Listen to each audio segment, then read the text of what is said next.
Praise the Lord. ஆண்டவராகிய இயேசுவின் நாமத்தினாலே உங்களை நான் வாழ்த்துகிறேன். இந்த மே மாத வாக்குத்தத்த செய்தியை உங்களோடு நான் பகிர்ந்து கொள்வதிலே நான் மிக்க மகிழ்ச்சி அடைகிறேன். நீண்ட நாட்கள் தடைப்பட்ட சொத்து காரியங்கள்ல தேவன் முடிவுக்கு கொண்டு வருகிறார். மிகப்பெரிய ஒரு பொருளாதார செழிப்பை இந்த மே மாதத்துல தேவன் தருகிறார். 5 என்றாலே அங்க ஒரு தயவு, கிருபை. யோசேப்பு, இயேசு கிறிஸ்து, மிகப்பெரிய தயவு, பொருளாதார தயவு, செழிப்பு இந்த மாதத்திலே உண்டாகிறது.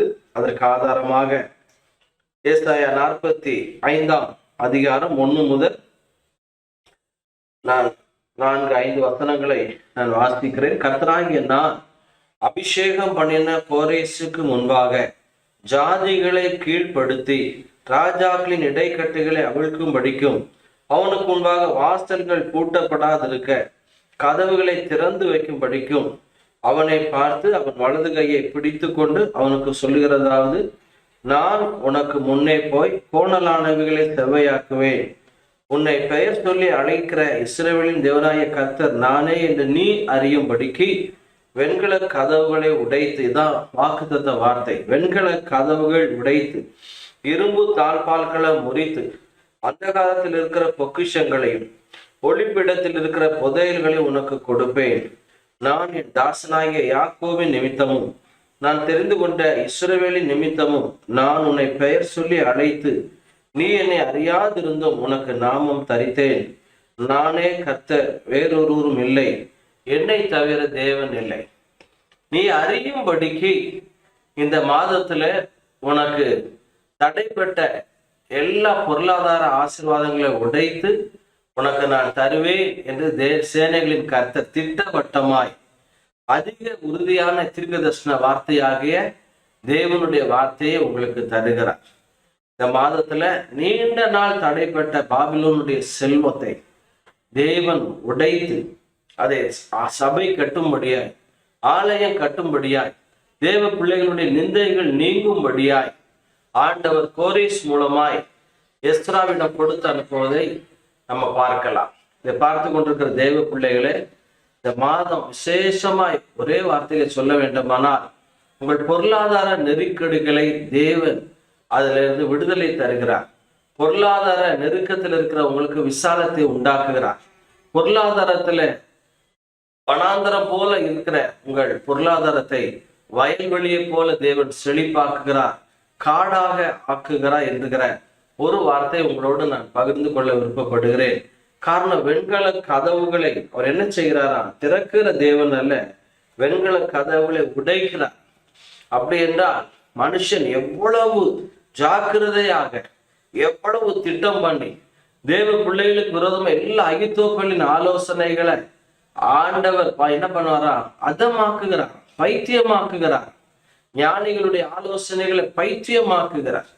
எவ்வளவு திட்டமா, எவ்வளவு பிளான் பண்ணி உங்களுக்கு விரோதமான சதி திட்டங்கள் பதிவிடையில் இருந்தாலும் தேவன் அந்த பதிவிடைகள் மேல் உங்களுக்கு ஆளுகையை தருகிறார். வெண்கல கதவுகள் உங்களுக்காய் உடைகிறது. இரும்பு தாழ்பால்களை தேவன் முறிக்கிறார். அந்த காலத்தில் இருக்கிற பொக்கிஷங்களையும் ஒளிப்பிடத்தில் இருக்கிற புதையல்களை நேபுகாத்நேச்சார் அந்த ஒரு பெரிய ஷிப்பு ஒண்ணுக்குள்ள கோடிக்கணக்கான கிலோ உள்ள நகைகளை, லட்சக்கணக்கான டன் உள்ள நகைகளை கப்பல்ல வைத்து அப்படியே அந்த டைக்ரஸ் நதியில அவர் மூழ்கு எடுத்து வச்சிருந்தார். சரித்திரத்துல பின்னணி வருது. ஆனா பாருங்க, தேவன் இந்த கோரேசுக்கு, நேபுகாத்நேச்சாருக்கு பின்பாக கோரேசுக்கு அதை சொப்பனத்துல வெளிப்படுத்தி அந்த நகைகளை எல்லாம் அவன் எடுத்து பிறகு அது தேவனுடைய ஆலயத்திற்கும் தேவநாம மகிமைக்கென்றும் பயன்படுத்தப்பட்டது என்று சரித்திர வல்லுநர்கள் சொல்லுகிறார். இதை பார்த்து கொண்டிருக்கிற தேவ பிள்ளைகளே, எப்பேற்பட்ட வர முடியாத இடத்துல இருந்தாலும் தேவன் உங்களுக்காய் கொண்டு வருகிறவர். வேதத்திலே எப்படி உண்மையாய் உழைத்து நொந்து நூடுல்ஸான யாக்கோபு 20 வருடம் பிரயாசப்பட்டும் லாபானிடமிருந்து 10 முறை சம்பளத்தை மாற்றி அவனுக்கு வர வேண்டிய நியாயமான வருமானம் வரவில்லை. ஆனால் ஒட்டுமொத்த வருமானங்களையும் எடுத்து தேவன், நீங்க பார்ப்பீங்களானால் லாபானுக்குள்ள ஆடுகளை எடுத்து யாக்கோபுக்கு கொடுத்தார். அது மாத்திரமல்ல, யாக்கோபனுடைய ஆடுகள் பலத்தவைகள் யாக்கோபையும், பலவீனமானவைகள் லாபானையும் சேர்ந்தன. பொக்கிஷங்களை அவருடைய எடுத்து கொடுக்கிற கர்த்தர் சம்பாதிப்பதற்கான பலனை உனக்கு தருவேன் என்று அவர் வாக்கு பண்ணியிருக்கிறார். இதை கேட்டுக்கொண்டிருக்கிற தேவ பிள்ளைகளை, கூட்டு குடும்பத்துல ஒருவேளை சொத்து பாகம் வைக்காதபடி, பிரிக்காதபடி, ஒருவேளை வக்கீல்கள் அதை தடை பண்ணி கொண்டு, ஒரு சகோதரி சொன்ன கோயம்புத்தூர்ல எங்க லாயர், ஒரு தம்பியும் சொன்னாங்க, எங்க லாயர் அதை தடை பண்ணிட்டு இருக்கிறாங்க, என்னுடைய சொந்த அண்ணன் தடை பண்ணி கொண்டிருக்கிறாங்க, என்னுடைய சொந்த குடும்பத்தார் தடை பண்ணி கொண்டிருக்கிறாங்க. தேவன் தடைகளை நீக்கி போடுகிறார். இந்த மாதத்தில், மே மாதத்துல உங்களுக்கு வர வேண்டிய நன்மைகள் வரும், உங்களுக்கு ஒத்தாசைகள் வரும், நீங்கள் நம்புகிறது அவராலே வரும்.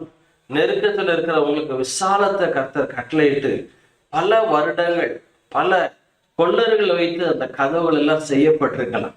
தேவன் வெண்கல கதவுகளை உடைக்கிறார், இரும்பு தாழ்பால்களை முறிக்கிறார். அந்த காலத்தில் உள்ள பொக்கிஷங்களை, ஒளிப்பீடத்தில் உள்ள புதையல்களை எல்லாம் தேவன் எடுத்து கொடுக்க, அதற்காக சத்துருக்கள் நடுவே தேவன் பிளவை உண்டு பண்ணுகிறார். தண்ணீர் உடைந்து ஓடுகிறது போல பெலிஸ்தரை ஓட பண்ணி அவர்களுடைய பொக்கிஷங்களை தேவன் எடுத்து கொடுக்கிறார். யோசபாத் நாட்கள் அம்மோனியர், மோவாபியர், சேயீர் மலை தேசத்தார், இவர்களை ஒன்றுக்கொன்று விரோதமாய் அவர்களே பாவம் பூர்ணமாகுவது மரணத்தை பெற தேவன் அவங்களை கொல்லல, அவர்களே ஒருவருக்கு ஒரு விரோதமாய் எழும்பி பாவம் பூர்ணமாகி, காரணம் நீதிமானை பகைக்கிறவர்கள் குற்றவாளிகள் ஆவார்கள், ஒன்றுக்கொன்று விரோதமாய் எழும்பி அவர்கள் செத்த பிரேதங்களாய் கிடந்தார்களாம். 4 நாளாய் கொள்ளையிட்டார்கள். அங்கே பார்த்தீங்கன்னா இந்த வெண்கல கதவு என்பது பல வேர்களுடைய மைண்ட்ல உள்ள அரண்கள். இந்த அரண் சீன பெருஞ்சுவரை விட பெரியது என்னன்னா மைண்ட்ல உள்ள அரண்கள். தேவன் சொல்லுகிறார், தேவனுடைய அந்த பலமானது, எங்களுடைய போராயுதங்களோ அரண்களை நிர்மூலமாக்கத்தக்க தேவ பலம் உள்ளவைகளா இருக்கிறது.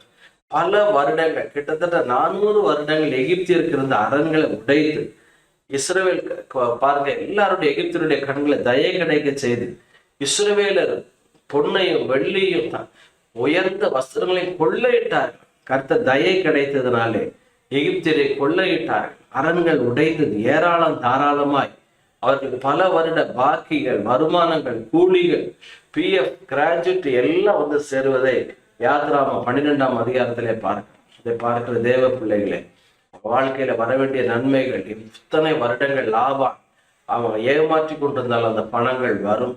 எத்தனை வருடங்கள் வஞ்சித்து தந்திரங்களை பண்ணி பார்வோம் வர முடியாத பொருளாதார தடைகள் இந்த மாதத்துல வரும். தாவீது எந்த ஒரு பிரதிபலன் பார்க்காம நாபாலுடைய ஆடுகளை எல்லாம் அவன் பார்த்தான். அவன் மதில் போல இருந்தான்.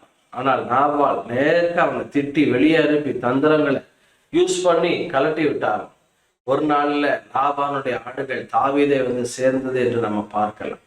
ஐயா, உங்களுக்கு ஆண்டவர் இரும்பு தாழ்பால்களை முறிக்கிறார், வெண்கல கதவுகளை உடைக்கிறார். பாபிலோனுக்கு போன எப்ஸ்ரா 1ஆம் அதிகாரத்துல பாபிலோனுக்கு போன தட்டுகள், டம்ளர்கள், தங்க தட்டு, தங்க டம்ளர், தங்க கிண்ணம், தங்க கத்திகள் எல்லாம் திரும்ப வருவதை நம்ம பார்க்கலாம். வாழ்க்கையில தேவன் வெண்கல கதவுகளை உடைக்கிறார், இரும்பு தாழ்பால்களை முறிக்கிறார். அந்த காலத்தில் உள்ள பொக்கிஷங்களை தேவன் எடுத்து கொடுக்கிறார். சாலமோன் நாட்கள்ல பார்ப்பீர்களானா சீபாங்கிற ராஜஸ்ரீ 666 தாளந்து பொன்னை கொண்டு வந்தார். இப்படியாக பல தேசங்கள், பல நாடுகளில் இருந்து ஒரு பெரிய போர்ட்டல். காரணம், தேவ பிள்ளைகள் மேல உள்ள அபிஷேகம், ஆவியானவர் அட்ராக்ட் பண்ணுகிற ஆவியானவர், பொருளாதார செழிப்பை. காரணம், ஆவியான தேசத்துல நதி போகிற இடங்கள் எல்லாம் என்ன பாய்ந்ததான் தங்கம் விளைந்தது என்று பார்க்கலாம். அந்த மனுஷன் நமக்கு கொடுக்க மறுக்கலாம். ஆபிரகாம் ஆகாருக்கு கொடுக்க மறுத்தான். ஆனால் பாத்தீங்கன்னா ஆவிலா தேசத்துல தேவன் குடியிருக்க பண்ணினார் ஆகார, யார? இஸ்மவேல். ஆகவே இன்றைக்கும் பாத்தீங்கன்னா இஸ்மவேலர்கள் பாருங்க, ஆண்டவர் சொன்னார், ஆபிரகாம் கொடுக்காட்டல் நான் உனக்கு தருவேன். அவன்களை கதவுகளை உடைத்து இரும்பு தாழ்பால்களை முறித்து அந்த காலத்தில் உள்ள பொக்கிஷங்களை, ஒளிப்பிடத்தில் உள்ள புதையல்களை தேவன் எடுத்து கொடுக்கிற கருத்து. இந்த மாதத்துல அப்படிப்பட்ட அற்புத அதிசயங்களை உங்க வாழ்க்கையில செய்வாரா? உங்களுக்கு நான் ஜெபிக்கிறேன். பிதாவே, இயேசுவின் நாமத்தினால இந்த மாதத்துல உன்னை அழைத்தவர் நான் என்று நீ அறியும்படிக்கு வெண்கல கதவுகளை உடைத்து இரும்பு தாழ்பால்களை முறித்து அந்த காலத்தில் உள்ள பொக்கிஷங்களை, ஒளிப்பிடத்தில் உள்ள புதையல்களை எடுத்து தருவேன்னு சொன்ன கர்த்தர் இந்த பிள்ளைகளுக்கு நீண்ட நாட்கள் தடைப்பட்ட சொத்து காரியங்கள், பாகப்பிரிவினை காரியங்கள், கோர்ட்டு கேசு காரியங்கள் முடிவுக்கு வருவதாக என்று நாங்கள் செபிக்கிறோம். தடைகளை உடைக்கிறோம். காரியங்களை பொருட்படுத்த நடத்தும் ஆசீர்வதியும் இயேசுவின் நாமத்தினால் பிதாவே. ஆமென். God bless you. கர்த்தர் உங்களை ஆசீர்வதிப்பார்.